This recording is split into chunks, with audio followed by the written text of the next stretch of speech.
The Big Brag by Dr Seuss. The rabbit felt mighty important that day, on top of the hill in the sun where he lay. He felt so important up there on the hill that he started in bragging, as animals will. And he boasted out loud as he threw out his chest, "Of all of the beasts in the world, I'm the best. On land and on sea, even up in the sky, no animal lives who is better than I." "What's that?" growled a voice that was terribly gruff. "Now why do you say such ridiculous stuff?" The rabbit looked down and he saw a big bear. "I'm best of the beasts," said the bear, "and so there." "You're not," snapped the rabbit. "I'm better than you." "Pooh!" the bear snorted. "Again I say pooh! You talk mighty big, Mr. Rabbit, that's true. But how can you prove it?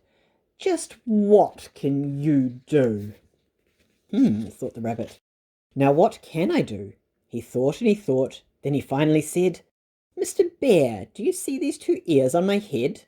My ears are so keen and so sharp and so fine, no ears in the world can hear further than mine." The bear grunted. He looked at each ear. "You say they are good," said the bear with a sneer.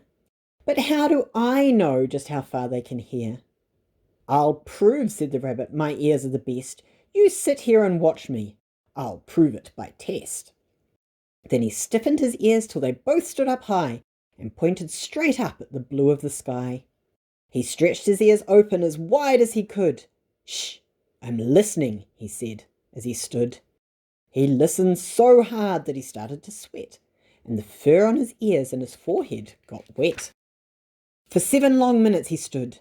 Then he stirred, and he said to the bear, "Do you know what I heard? You see that far mountain? It's 90 miles off. There's a fly on that mountain. I just heard him cough. Now the cough of a fly, sir, is quite hard to hear when he's 90 miles off, but I heard it quite clear." "You see," bragged the rabbit, "it's perfectly true that my ears are the best, so I'm better than you." The bear for a moment just sulked as he sat, for he knew that his ears couldn't hear things like that. "This rabbit," he thought, "made a fool out of me. Now I've got to prove that I'm better than he." So he said to the rabbit, "You hear pretty well. You can hear 90 miles, but how far can you smell?" "I'm the greatest of smellers," he bragged. "See my nose? This nose on my face is the finest that grows. My nose can smell anything, both far and near. With my nose I can smell twice as far as you hear." "You can't," snapped the rabbit. "I can," growled the bear, and he stuck his big nose way up high in the air. He wiggled that nose and he sniffed and he snuffed. He waggled that nose and he whiffed and he wuffed. For more than 10 minutes he snaff and he snuff. Then he said to the rabbit, "I've smelled far enough." "All right," said the rabbit. "Come on now and tell. Exactly how far is the smell that you smell?" "Oh, I'm smelling a very far smell," said the bear. "Away past that fly on that mountain out there. I'm smelling past many great mountains beyond, 600 miles more, to the edge of a pond. And way, way out there by the pond you can't see is a very small farm. On the farm is a tree. On the tree is a branch. On the branch is a nest. A very small nest where 2 tiny eggs rest. 2 hummingbird eggs, only half an inch long. But my nose," said the bear, "is so wonderfully strong.